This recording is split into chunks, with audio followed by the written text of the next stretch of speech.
Welcome to the MPC Lounge. In this tutorial, we're going to look at adding sidechain compression by utilizing our new subgroup mixes inside our latest update for MPC Live NX 2.6. Now we're going to add sidechain compression to this melodic, which is going to be set up on our new subgroup mixes. Now to access our subgroups is simple. Menu, channel mixer, and now we're on our subgroups. Now I've set up the mother ducker on subgroup 1, and now we need to send an input into mother ducker. Now I'm using my kick drum to trigger the sidechain pattern directly into mother ducker.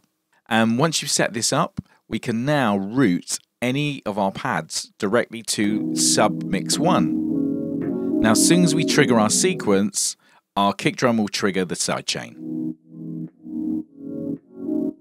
Now if you want to add more or less sidechain, just simply go into the plugin via the subgroup.